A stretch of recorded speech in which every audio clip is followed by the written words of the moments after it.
Hello friends, मैं ऋतु चौहान और मेरे चैनल में आप सभी लोगों का बहुत बहुत स्वागत है। आज इस वीडियो में हम बात करने वाले हैं भूपर्पटी के बारे में। तो भूपर्पटी क्या है, भूपर्पटी कैसे बनती है, उसके कितने प्रकार होते हैं, उसका क्या उद्गम है, उसका किस तरीके से विकास हुआ, तो ये सब आज के टॉपिक में पढ़ने वाले हैं। तो यहाँ पर मैं एक बना रही हूँ गोला, हमारा गोला बना रही हूँ। मतलब ये हमारा गोला है, हमारा पृथ्वी है। जो पीके मूवी में जो कहता है ना कि मेरे गोले के इंसान ऐसे ही, तुम्हारे गोले के इंसान ऐसे ही, मेरे गोले के इंसानों का कलर एक जैसा ही है, तुम्हारे गोले के इंसानों का कलर अलग अलग है। तो ये वही वाला गोला है हमारा, मतलब पृथ्वी हमारा गोला। तो इसके ऊपर क्या होता है, एक लेयर होती है। सब जो पृथ्वी है उसके ऊपर एक लेयर बनी हुई है अपसादी चट्टानों की, मतलब एक लेयर बनी हुई है जिसमें अपसादित कायांतरित आग्नेय चट्टान है ना, उन सब चीज़ों से मिलकर बनी हुई है। तो एक ये जो ऊपर की जो लेयर है ये लगभग 33 किलोमीटर मोटी है एवरेज ये। और ये यहाँ पर इसको क्या कहते हैं, भूपर्पटी बोलते हैं, क्रस्ट बोलते हैं। ये यहाँ पर सेंटर है, अर्थ का सेंटर क्रोड। और इसकी जो त्रिज्या होती है, मतलब जो रेडियस होती है अर्थ की, वो लगभग 6371 किलोमीटर की होती है। और ये पूरा मेंटल होता है और ये क्रोड होता है।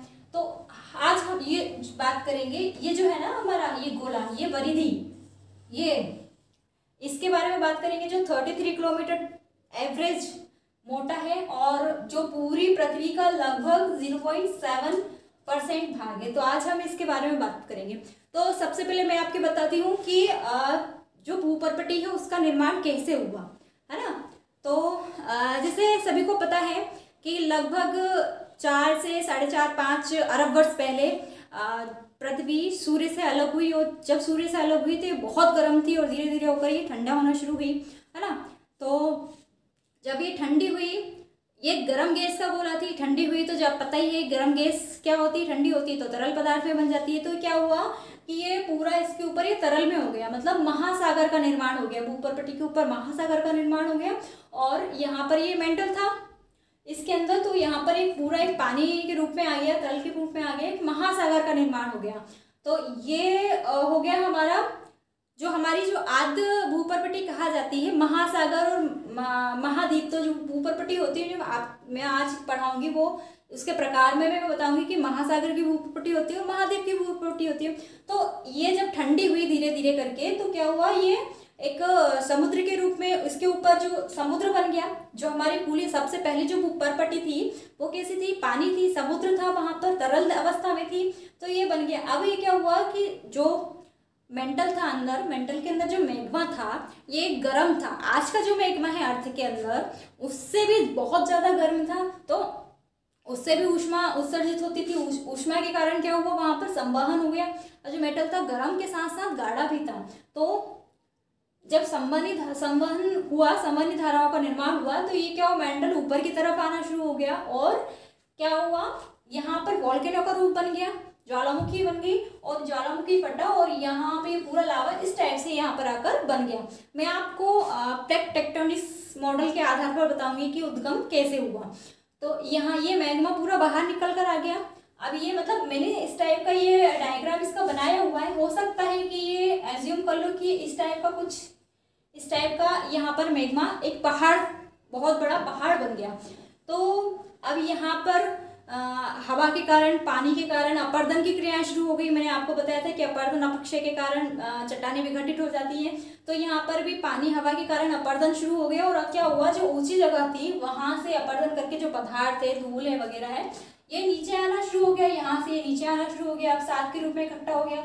और धीरे धीरे करके बहुत समय में, कालांतर में, बहुत समय बाद क्या हुआ, एक इस टाइप की एक परपटी का निर्माण हो गया, है ना। तो यहाँ पर एक परपटी का निर्माण हो गया। अब ये जो मैग्मा था ये ऊपर आ गया और उससे एक परपटी का निर्माण हो गया।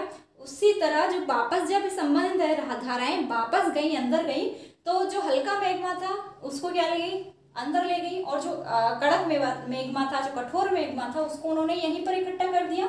और जो हल्का मैग्मा था उसको नीचे ले गई। तो क्या हुआ, यहाँ पर एक खाई का निर्माण हो गया, समुद्र के अंदर एक बहुत बड़ी खाई का निर्माण हो गया। तो क्या हो गया, दो तरह की प्लेट बन गई, एक महासागर महाद्वीप प्लेट बन गई। फिर ये यहाँ पर अब जब प्लेट बन गई है तो प्लेट में मूवमेंट हुए। प्लेट दो तरह की प्लेट होती है, महासागर प्लेट होती है, महाद्वीपीय प्लेट होती है। तो इनमें मूवमेंट शुरू हो गया। मूवमेंट क्यों हुआ? मूवमेंट हुआ, ये जो ऊष्मा थी अंदर, जो मैग्मा की ऊष्मा थी, उसके कारण मूवमेंट शुरू हो गया। तो क्या हुआ, दो प्लेट आपस में टकराना शुरू हो गई और वहां से प्लेट टेक्टोनिक्स जो विवर्तनिकी है उसकी अवधारणा का विकास हो गया। हाँ, प्लेट जब टकराई, अब क्या होता है प्लेट टेक्टोनिक्स में, क्या होता है कि जो भारी प्लेट होती है, चाहे वो महासागर की हो या महाद्वीप की हो, तो वो क्या नीचे चली जाती है और पिघल जाती है, पिघल के मैग्मा का रूप ले लेती है। और जब वो पिघलती है उस क्रिया को बोलते हैं प्रविष्ठन, है ना। जाके पिघल जाती है, मैग्मा बन जाता है और मैग्मा बन के फिर से ये वोल्केनो का रूप ले लेता है, ज्वालामुखी बन जाता है और फिर से यहाँ पर ये फटने लगा। तो ये प्रोसेस शुरू हो गई, अभी यहाँ पर फट गया तो यहाँ पर एक दूसरी परपटी का निर्माण हुआ, मतलब यहाँ हो सकता है इसके पास में निर्माण हो गया। तो ये जो प्रोसेस है वो चलती रही। तो इस वोल्केनो के मतलब ज्वालामुखी के कारण यहाँ पर भूपर्पटी का निर्माण होना शुरू हो गया। फिर क्या हुआ, अब कई बार जब एक ही भार की जब प्लेट होती है तो वो क्या होती है, नीचे नहीं जाती, एक दूसरे के नीचे नहीं जाती। जब कम और ज़्यादा भार की प्लेट होती है तो वो क्या होती है, एक जो भारी वाली है वो नीचे चली जाती है, जो हल्की वाली है वो ऊपर की रह जाती है। मगर जब दोनों एक ही भार की होती है तो क्या होता है, वो एक दूसरे के नीचे नहीं जाती, एक दूसरे के आपस में क्या होता है, उनका अभिसरण हो जाता है, टकरा जाती है, कन्वर्जेंस हो जाता है उनका। तो वहां पर क्या होने लगा कि वहां पर बलन पड़ने लगे। मैंने बताया था कि बलन से भी पहाड़ों का निर्माण होता है। तो उस तरीके से यहाँ पर क्या हुआ, पहाड़ों का निर्माण होना शुरू हो गया। तो इस तरीके से एक भूपर्पटी का निर्माण हो गया, मतलब कि वहां पे पर्वत बन गए, पठार बन गए, महासागर बन गए, है ना, महासागर बन गया, अलग बन गया। तो ये एक महासागर का निर्माण हो गया, ये प्रोसेस शुरू हो गई, प्लेट टेक्टोनिक्स की प्रोसेस शुरू हो गई और बन गया। फिर क्या हुआ, जब प्लेट पास भी आती है तो प्लेट दूर भी जाती है। जब दूर गई तो महासागरों में महासागरों में मग्न तट का निर्माण हो गया, तो वो भी एक परपटी का निर्माण हो गया। तो इस तरीके से ये विकास शुरू हो गया। मतलब ये विकास कहाँ 4.5 से 5 अरब वर्ष से शुरू हुआ और ये धीरे धीरे बहुत धीरे धीरे प्रोसेस में चलता रहा और एक परपटी का विकास हो गया, उद्गम हो गया। तो मैंने आपको ये किस आधार पर बताया, प्लेट टेक्टोनिक्स के आधार पर मैंने आपको बताया कि ये एक परपटी का विकास हुआ और उसका उद्गम हुआ और उसका विकास की प्रोसेस यूं चलती गई। तो अब मैं आपको ये बताऊंगी कि जो परपटी थी ये लगभग 33 किलोमीटर 33 किलोमीटर की मोटाई इसकी एवरेज ली है, हमने एज्यूम किया है ना।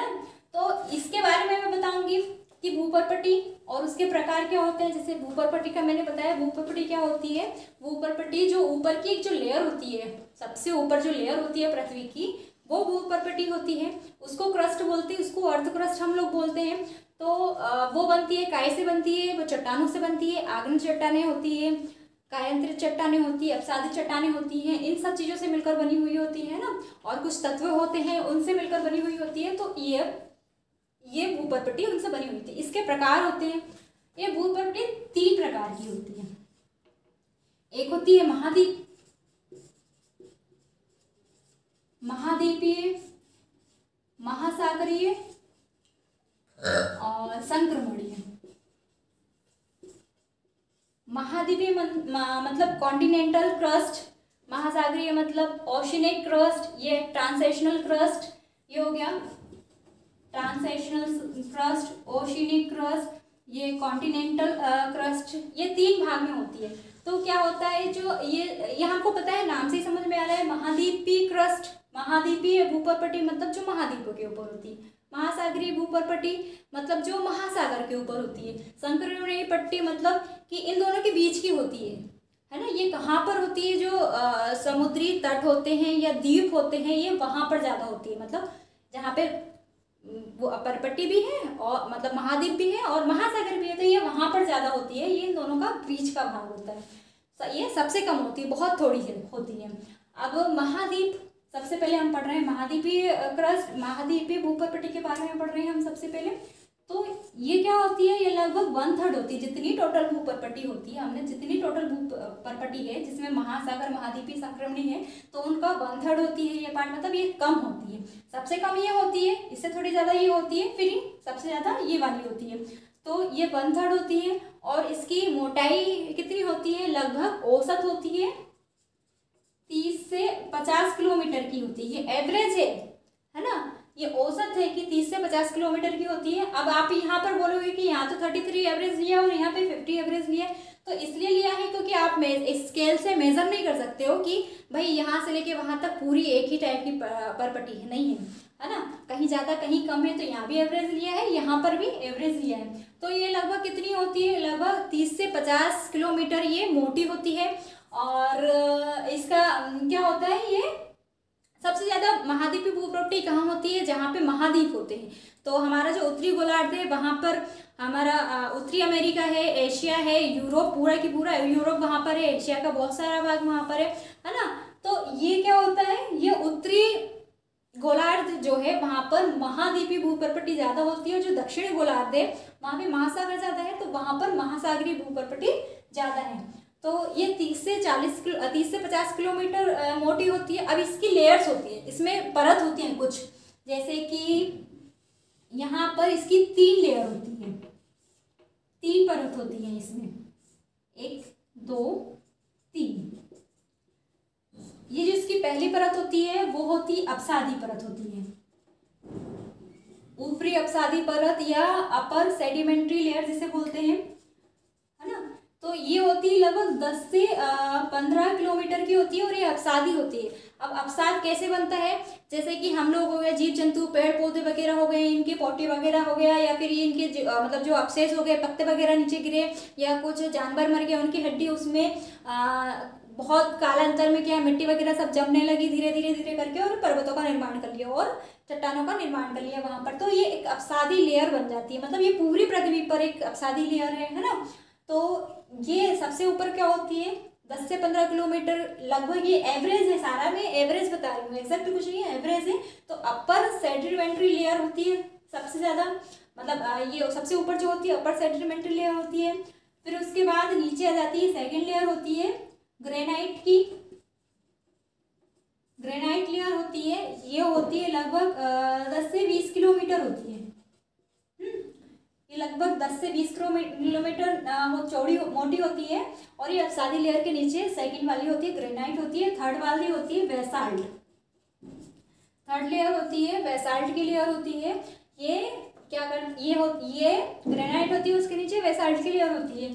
तो ये दोनों क्या होती है, एक इमेजिनरी लाइन होती है जो बेसाल्ट की लेयर और ग्रेनाइट लेयर को अलग अलग करती है। तो एक इमेजिनरी लाइन होती है जिसे हम बोलते हैं कोनार्ड असाध्य या कोनार्ड डिसकंटिन्यूटी जिसे इंग्लिश में बोलते हैं। तो ये होती है, तो महाद्वीपीय भूप्रवृत्ति के 3 लेयर्स होती है ये वाली। और क्या होता है कि ये जो इसमें कुछ आकृतियाँ होती हैं, इनकी जो आकृति होती है वो क्या होती है, जैसे हो गया पर्वत हो गया, पठार हो गया, है ना, पर्वत पठार मैदान वगैरह हो गए, या फिर खाइयाँ हो गई, है ना, भूप्रवृत्ति के ऊपर खाइयाँ हो गई, तो ये सब आकृति होती है। और ये तो हमने चट्टान हो गया, है ना, ये चट्टान हो गई कि इतने में बटी हुई है ये। उसके अलावा कुछ तत्व भी होते हैं, जैसे कि ऑक्सीजन हो गया, है ना, सिलिकॉन हो गया, फॉस्फोरस हो गया, मैग्नीशियम हो गया, कैल्शियम हो गया, एल्यूमिनियम हो गया, तो इन सब से मिलकर भी बनी हुई होती है। अब यहाँ पर महाद्वीपीय भूप्रवृत्ति के ऊपर सबसे ज़्यादा जो तत्व होता है वो क्या होता है, ऑक्सीजन होता है। सबसे ज़्यादा क्या होती है, ऑक्सीजन होती है, वो लगभग 46% होती है, टोटल का 46% होती है। दूसरे होती है सिलिकॉन। आप ऐसे याद कर लो कि ऑक्सीजन हमारे लिए सबसे ज़्यादा जरूरी है, तो महाद्वीपीय भूप्रवृत्ति पे सबसे ज़्यादा क्या होती है, ऑक्सीजन होती है ना। दूसरा होता है सिलिकॉन। सिलिकॉन से आप ऐसे याद कर लो कि रेत जो होती है, रेत को सिलिकॉन भी बोलते हैं ना, तो रेत होती है, सेकंड नंबर पे सिलिकॉन होती है। हाँ, फिर एल्यूमिनियम होती है, आयरन होता है, मैग्नीशियम होता है, कैल्शियम होता है, तो इन सब और भी बहुत सारे होते हैं। कुछ बहुत, ये सबसे ज़्यादा 46 होते हैं और कुछ पॉइंट्स में होते हैं, 0.01% होते हैं इस टाइप के। तो ये काय से मिलकर बनी होती है, ऑक्सीजन, सिलिकॉन, सबसे ज़्यादा ऑक्सीजन होता है, सिलिकॉन, फिर एल्यूमिनियम, मैग्नीशियम, कैल्शियम, फॉस्फोरस, ये सब वगैरह होती है, इनसे सबसे मिलकर ये बनी हुई होती है। अब एक और चीज़ मैं इसमें बताऊंगी कि जो भूप्रवृत्ति होती है वो सबसे ज़्यादा मोटी कहाँ होती है, मतलब सबसे ज़्यादा मोटी ये पर्वतों के नीचे होती है। और हमें पता है कि हाँ, सबसे ऊंचा पर्वत कौन सा है, हिमालय पर्वत है। तो सबसे ज़्यादा मोटी ये किसकी कहाँ पर है, हिमालय पर्वत के नीचे लगभग 70 किलोमीटर की है ना। और सबसे कम कहाँ होती है ये? सबसे कम होती है महासागरों में होती है। तो ये मैंने पूरा बता दिया। ये हो गई महाद्वीपीय भूप्रकृति हो गई। और महासागरीय भूप्रकृति मतलब सेकंड हमारा ओशियनिक क्रस्ट होता है। ये लगभग 2/3 होता है, इससे थोड़ा सा कम होता है क्योंकि यहाँ से थोड़ा सा ये इधर चला गया है ना। तो ये हो गया। इसकी जो चौड़ाई है, इसकी जो मोटाई है वो कितनी होती है? लगभग 10 से 15 किलोमीटर, मतलब 10 से 15 या 12 किलोमीटर की ले लो। ये कम मोटी होती है क्योंकि ये समुद्र में होती है ना, तो ये कम मोटी होती है, पतली होती है। और ये सबसे ज्यादा मोटी कहाँ होती है? मतलब ये जो महाद्वीपीय भूप्रकृति है सबसे ज्यादा मोटी पर्वतों के नीचे होती है, हिमालय पर्वत के नीचे है। तो ये भी सबसे ज्यादा मोटी कहाँ होती है? ये मोटी होती है जो गहरे समुद्र होते हैं वहां पर मोटी होती है, जो उथले समुद्र होते हैं वहां पर ये कम मोटी होती है। इनमें भी लेयर्स होती है, जैसे यहाँ पर 3 लेयर हैं वैसे ही यहाँ पर भी लेयर्स होती है। अब यहाँ पर क्या होती है? यहाँ 4 लेयर होती है। 1 2 3 4 4 लेयर होती है। ये वाली first, second layer, third layer, fourth layer. तो अब मैंने यहाँ पर थोड़ा सा छोड़ दिया क्योंकि ये है ना नितल है, यहाँ पर महासागरीय नितल है, मतलब कि महासागरीय मग्न तट है ना। मतलब यहाँ ये जो मग्न तट है वो भी महाद्वीप पे काउंट किया जाता है, इसलिए मैंने यहाँ पर ये थोड़ा सा यहाँ पर छोड़ दिया। तो इसकी जो सबसे ऊपर जो परत होती है वो भी अपसादी होती है, अपसादी परत होती है। यहाँ पर भी अपसाद होता है ना। अब यहाँ पर अपसाद काय का होता है? यहाँ पर अपसाद होता है जो समुद्री जीव जंतु होते हैं या समुद्री पेड़ पौधे होते हैं उनका अपसाद होता है। वो उनकी बोटी वगैरह होती है या फिर कई जो उल्टी वगैरह होती है, या फिर जब वो मर जाते हैं तो उनकी हड्डियां होती, ढांचे होते हैं, इन सभी से मिलकर यहाँ पर ये अपसाद इकट्ठा हो जाता है। तो ये अपसादी चट्टान होती है। यहाँ पर सबसे ज्यादा क्या होता है? कैल्शियम के जब जीव जंतु कैल्शियम जिनमें ज़्यादा है वो मरते हैं, तो यहाँ पर कैल्केरियस जो चट्टान होती है वो ज़्यादा होती है। फिर सेकंड नंबर पे सिलिकेसियस चट्टान मतलब सिलिकॉन युक्त चट्टान होती है। रेड क्ले होती है, लाल मृत्तिका जिसे बोलते हैं रेड क्ले, है ना। सिलिकॉन और रेड क्ले ये यहाँ पर ज़्यादा होती है। यहाँ पर अपसादी चट्टानों में ये महासागर भूप्रकृति की सबसे ऊपर प्लेट पर अपसादी चट्टानों में अपसादी जो लेयर होती है वो यहाँ पर ये सब 3 चीजें ज्यादा होती है। सेकेंड लेयर होती है यहाँ पर बेसाल्ट की होती है ना। बेसाल्ट मतलब जो वोल्केनो से जो मैग्मा निकलता है वो होती है, और इसको बोलते हैं पिलो लावा। लावा मतलब वही मैग्मा, और पिलो इसलिए बोलते हैं क्योंकि ये पिलो के शेप की होती है, तकिए के शेप की होती है, इसलिए इसको पिलो शेप्ड लेयर बोलते हैं या बेसाल्ट लेयर बोलते हैं। थर्ड होती है जब ये बेसाल्ट होता है, जब लावा होता है ये सूख जाता है, ठंडा हो जाता है बहुत समय में, जब ये ठंडा हो जाता है तो कड़क हो जाता है। कड़क होकर क्या होता है? ये डाइक का निर्माण करता है और इसकी थर्ड लेयर बन जाती है। और इसकी फोर्थ लेयर होती है ग्रेवो की। तो इसमें 4 लेयर होती है, अपसादी लेयर होती है, बेसाल्ट लेयर होती है, डाइक लेयर होती है और ग्रेवो होती है। फिर ये सबसे ऊपर भूप्रकृति महाद्वीप की होती है, उसके नीचे महासागर वाली प्रकृति होती है, और फिर महासागर के नीचे महाद्वीपीय भूप्रकृति नहीं आएगी। तो यहाँ पर ये मेंटल से क्या होती है? अलग हो जाती है। जैसे ये प्रकृति है, यहाँ पर ये मेंटल है, मेंटल से ये अलग हो गया। तो यहाँ पर एक इमेजिनरी लाइन होती है, इमेजिनरी है, एज्यूम किया हुआ है, एग्जैक्ट नहीं है। वहां पर जाके आप देख नहीं सकते, अंदर जाके पहली बात तो इतने अंदर जा ही नहीं सकते, और जाके वहां पर आप देख नहीं सकते कि लेयर है वहां पर। इसलिए मैंने कहा कि इमेजिनरी लेयर होती है मोहरोविसिस असाध्य जिसे बोलते हैं, मोहरोविसिस डिसकंटिन्यूटी जिसे कहते हैं इंग्लिश में। तो ये एक लेयर होती है जो कि मेंटल और क्रस्ट को अलग करती है, अलग अलग करती है। तो यहाँ पर ये हो गया है ना, इससे ये अलग हो जाती है। ये जो ग्रेनाइट और बेसाल्ट चट्टानों को अलग करने वाली जो डिसकंटिन्यूटी होती है, असाध्य होता है, वो कौन सा होता है? कोनार्ड असाध्य होता है। और जो मेंटल और ऊपरी भूप्रकृति और मेंटल को मतलब क्रस्ट को मेंटल को अलग करता है वो मोहरोविस असाध्य होता है ना। तो अब जैसे ये यहाँ पर कुछ तत्व होते हैं, वैसे ही यहाँ पर भी कुछ तत्व होते हैं। यहाँ पर सिलिकॉन ऑक्साइड, अब यहाँ पे सारे जितने भी तत्व होंगे वो ऑक्साइड के रूप में होंगे। क्यों? क्योंकि ये समुद्र के अंदर है ना, ऑक्साइड्स के रूप में होते हैं। तो सबसे ज़्यादा यहाँ पर क्या होता है, सिलिकॉन डाइऑक्साइड होता है। सेकंड नंबर पे होता है टाइटेनियम ऑक्साइड होता है, फिर calcium oxide, magnesium oxide, phosphorus oxide. तो ये सारे क्या होते हैं, यहाँ पर कुछ तत्व से मिलकर ये परपटी बनी हुई होती है। तो मैंने बता दिया आपको कि महाद्वीपीय भूपर्पटी में ये होता है, महासागरीय भूपर्पटी में ये सब होता है। और जो संक्रमणीय भूपर्पटी होती है ये क्या होती है, ये इन दोनों के बीच की भूपर्पटी होती है। अब जो महासागरीय भूपर्पटी होती है इसमें विरूपण ज़्यादा होते हैं, मतलब इसमें बदलाव ज़्यादा होते हैं। यहाँ पर क्या होता है, यहाँ पर ये बहुत जल्दी जल्दी बदल जाती है। पर्वत पठार मैदान बहुत जल्दी अपेक्षाकृत इसके, वैसे ये बहुत जल्दी नहीं होते, इनमें भी प्रोसेस लगती है, बहुत धीरे धीरे होते हैं, लेकिन इसके अपेक्षा क्या होता है, ये इसमें विरूपण ज़्यादा होता है। और जो महासागरीय पर्पटी है इसमें विरूपण कम होता है। इसमें जो आकृति होती है वो ले लो एग्जाम्पल, जैसे कि महासागरीय तट हो गया, महासागरीय मग्न तट हो गया, महासागरीय खाइयाँ हो गई, मैदान हो गए, है ना, कैनियन हो गए, कैनियन, महासागरीय खाइयाँ, कैनियन वगैरह। तो ये इसमें जो आकृति बनती है वो इस तरह की आकृति बनती है। तो आज ये पूरा हमारा क्या हो गया, भूपर्पटी का पूरा टॉपिक हमारा भूपर्पटी का हो गया।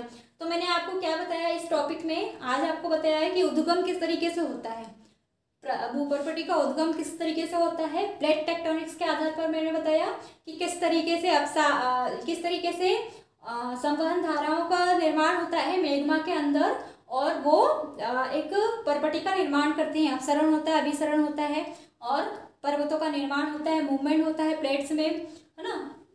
ये हमारी ऊपरी जो पर्पटी है वो अवसाद से बनी है, कायांतरित चट्टान, अवसादी चट्टान या फिर आग्नेय चट्टानों से बनी हुई है। ज्यादातर सबसे ज्यादा क्या है वहाँ पे, आग्नेय चट्टान है, मतलब ग्रेनाइट बेसाल्ट से सबसे ज्यादा बनी है, अवसाद थोड़ा उसकी अपेक्षा कम है। एवरेज कितनी मोटी होती है, 33 किलोमीटर की एवरेज होती है, और टोटल कितना है 0.7% है। ये पूरी पृथ्वी का 0.7% ही ऊपर का ये जो भाग है ना, बहुत पतला वाला भाग है, छिलके जैसा, प्याज के छिलके जैसा ये बहुत पतला भाग है। इसके प्रकार हो गए, महाद्वीप हो गया, महासागरीय हो गया, है ना। महाद्वीपी होती 1/3 होती है, महासागरीय 2/3 होती है, और थोड़ा बहुत संक्रमणी होती है। कहाँ होता है संक्रमण, संक्रमणी पट्टी जो होती है, वो परपटी जो होती है वो कहाँ होती है, वो होती है सागरीय तट या द्वीपों के नीचे होती है ना।